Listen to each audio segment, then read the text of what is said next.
So welcome. And what I want to do at the beginning of today is, and I'm going to do this till the end of the semester, is I want to share with the rest of the class that the super APs do more than lead groups. Okay, so that's sort of a tax that I put on them, and they didn't know they were going to do that, but they are, and I'm really thankful for that. I hope you are too. But they do other things, and it's students that they took the AP test, they took the AP class, they took the AP test, and they weren't seniors yet, and they liked the stuff, and they wanted to come back and get more. But it's really unstructured. I'm not, I don't give them quizzes. I don't, there's no formal evaluations like there is in the, normal school. And the thing that they need to do is have a customer, and they need to do work for that customer, and their grade comes from the satisfaction of that customer. And so I wanted to give you a little example of that today. And so I'm going to talk to Sarah, and she didn't know a half an hour ago she was going to do this. And so I'm just going to interview her.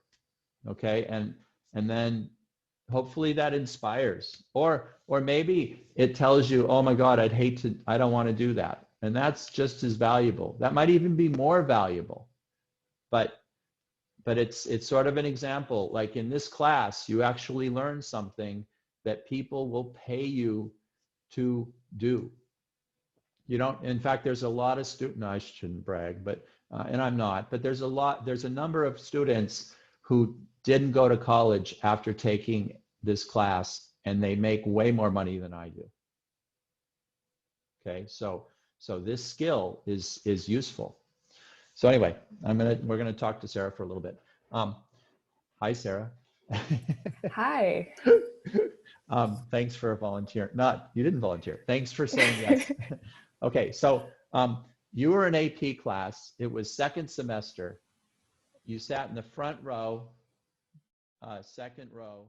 Anyway, I remember you came up to me and you said, hey, I'm interested in getting involved in some of that super AP stuff, even though you're still in AP. And my first question to you is why? Why did you do that? I mean, honestly, I took AP Comp Sci, and I think it was fun for me, and also I found that I was pretty good at it. And then my brother was in Super AP as well, so I knew this was an option. And this was kind of at the time where, kind of coming into high school, I was very set on being like pre-med. And so I took AP Comp Sci, found that this was something I really liked, so I wanted to try out Super AP just for like 1 year to see what the projects were like and if that was something I wanted to continue doing.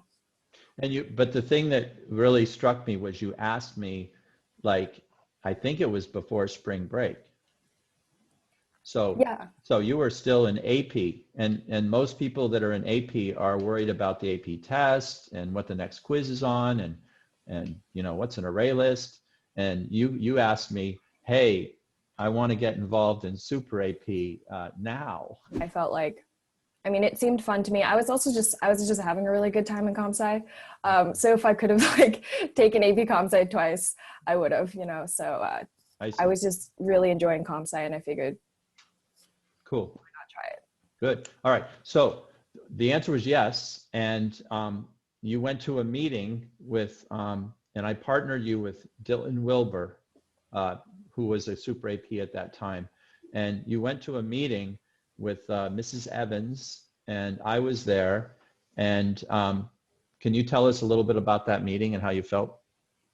Yeah, I think if I'm going to be honest, kind of coming in from only having programming in Java, and so I've never deployed a website before, have only really written code that's run on my computer for myself. And like, the biggest project I've worked on was just like basically Frogger. So there were some things where I think for me, it was mostly just kind of just understanding the problem was the first step. And that was actually a lot more difficult than we originally thought, just because I think our clients didn't have a clear idea of exactly the extent to which our site would be involved. And also for me, kind of just talking about, I wasn't sure how to visualize what I could do with the website or promise them anything, because I just had I had almost no experience with Rails or any kind of web development stuff. So I couldn't really, I could, in my head, I know what like a website looks like, but I'm not sure like what my capabilities were specifically. And so when trying to come up with a solution that early, that was a little bit weird for me. And in a few sentences, can you tell us what the problem was? Yeah, so because GEF Summer School, the registration process for that was previously just done on paper forms and with mailed in checks. So what our website needed to do was handle student registration from both GUSD students, non-GUSD students, collect payments from them. And then with that recorded student information, we just need to show up-to-date class information, class offerings, and then that information will help them decide what teachers to hire and stuff like that. Cool. So basically paperless. You're making the summer school thing go paperless. So those of you in the crowd that have taken summer school, if you did it before last year, somebody, you or your family member, was involved with that paper. So can you say a little bit about the process and the development of, you commented on like not knowing this, anything about web development at the beginning, and then, but then things happened. So how did that evolve? Actually, when we were working on the website, because at the beginning we weren't super clear with how we wanted the thing to be set up, but we figured we would just try something. So we actually had two versions of the site. So before the one that's up for production right now, we basically just had one that was like, we hadn't planned out the entire website yet, but we knew that there were going to be some forms involved. So we kind of just have this first version of a website that was just student information forms on a bunch of different pages. And we didn't end up using it just because we found that like the UI was pretty bad when we tested it with people, and it didn't handle payment and everything as nice as we wanted it to. But I think that that first website and kind of for me, the experience of actually putting what I learned from that web development book into practice on almost like a test site, that for me was really helpful in just boosting my confidence about my web development skills, and also just kind of having a practice run so that for that second site that we ended up doing, I felt a lot more, I felt like I had a much clearer idea of what I needed to do and how a website works and stuff. And yet also another comment about just development too, where we started off, our first website was in a totally different direction with what we ended up with. And so kind of just being ready to kind of talk to the client, reassess the direction you're heading in, and just be willing to, making that giant shift to complete a completely new website was, a little bit scary, but we talked to our clients about it, and we felt like we had we felt like we knew what we were doing. But kind of just completely changing like that, I think and being ready for changes like that was an important thing to learn about software development. Mm-hmm. So over the whole time period, and flash forward ahead, can you make a comment on COVID and how that, I mean, you were doing this right in the thick of, we're going to go, maybe we're going to miss a week of school after spring break, or maybe two, so here we are 9 months later. So you were doing this in the middle of that. Can you comment on that whole mess? Yeah, well, I think it was a great time for GEF to go paperless. And I think there was a lot of confusion about whether or not summer school would be happening at all. there was a lot of, we kind of just had to throw it. I think there are a lot of new features that we kind of had to figure out on the fly. As you know, GEF told us they were actually doing summer school, but now virtually. So we needed to refund people lab fees. And now, you know, some classes are not available. Like we had to shut down ceramics, and then we had to deal with all the customers who signed up for ceramics and refund them and let them know. We also had to put in like a waitlist feature. Oh, and one other thing I guess that would be relevant for the AP kids was, you know, given this list of student information, like their names and a lot of their student ID numbers, kind of just after parsing out who's not a GUSD student, we had to just transform all of that into GUSD student emails so that Mr. Saw could set up Google Classroom things for the GEF students. And so that's all like string manipulation stuff that AP is dealing with right now. Cool. Oh, very timely. That's the goal from now till Christmas. Yeah, but I think just with COVID, there was just a lot of changes you needed to just figure out on the fly, you know? Yeah. Well, I mean, if it didn't happen, then you would have to like go into this massive refund, which you mentioned. And just as a little side note, Sarah, what period were you in last year? Fourth? Oh, no, good. third. I'm glad you can remember. Wait. It doesn't matter. Fourth. Prashant, was it fourth? Yes. Right.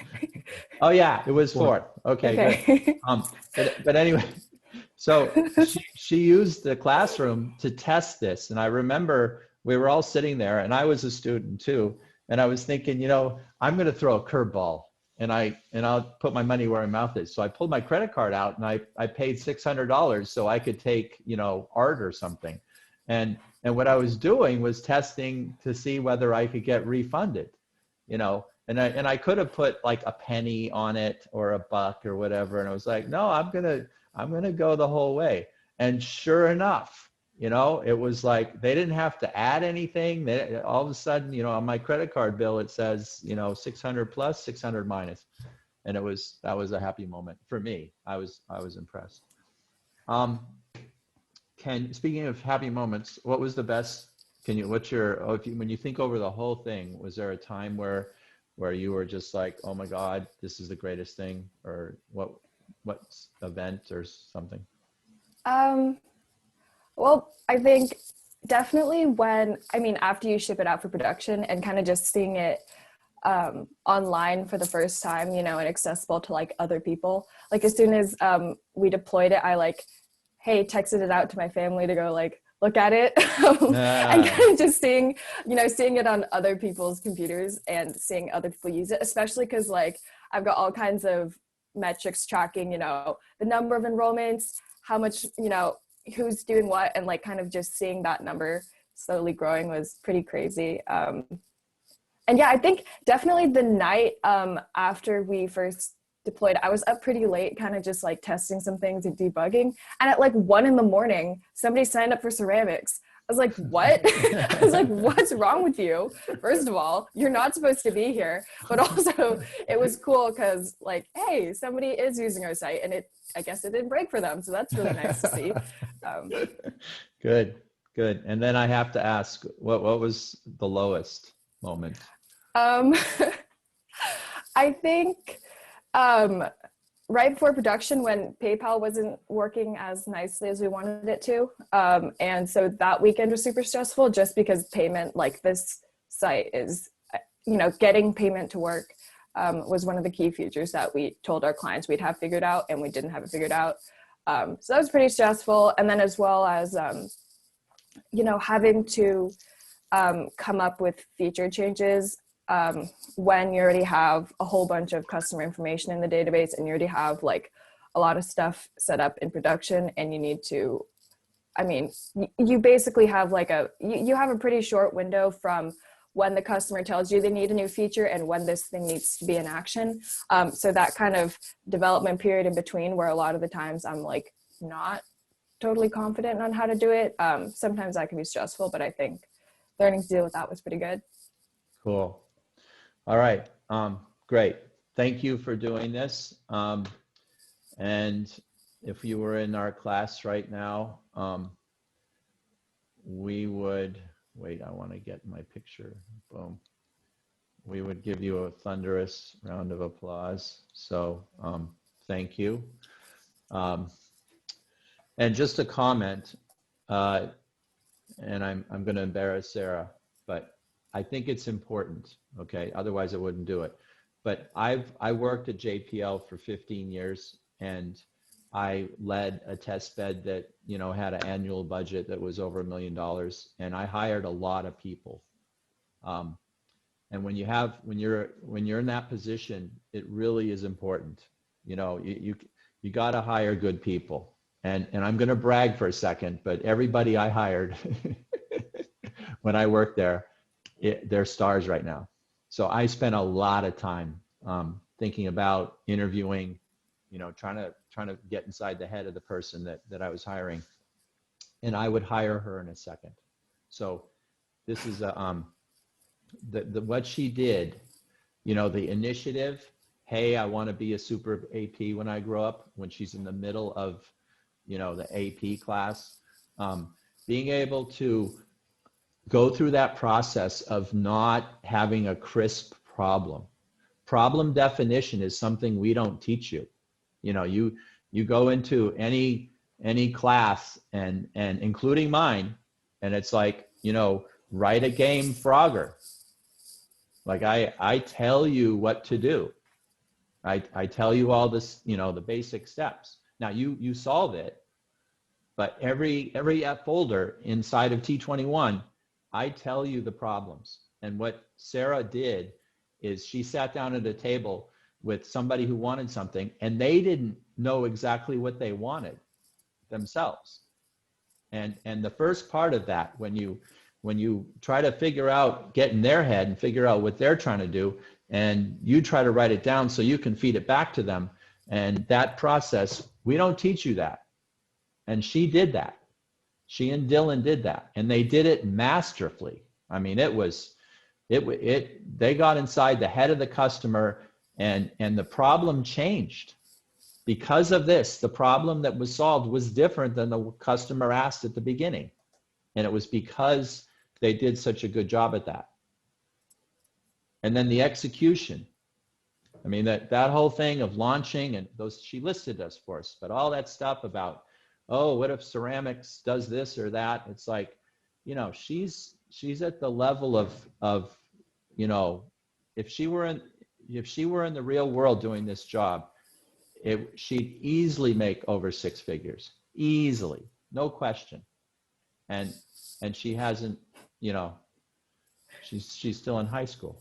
So anyway, why am I doing this? It's to show you what this skill that you're learning here can do. But as I said at the beginning, it's even more important if you just listen to what Sarah said and you said, oh my God, I would hate to do that. That's even more important, because don't do it then. You know, like you're only in high school, don't do it. That's a really big thing. Like, okay, I'm not going to do that kind of thing. That sounds negative. You're not going to do that kind of thing in your career, or don't go that way. That's my encouragement. Don't do that. And so then that means you're going to do something else. But when you find that something else, you still can pull something out of Sarah, and that is the initiative. When you want to do something to the point where you ask the teacher, hey, can I do more than what you're asking me to do? That's what you should do, whatever that is. And then, try to think about what Sarah did there and map it into whatever it is that you're interested in.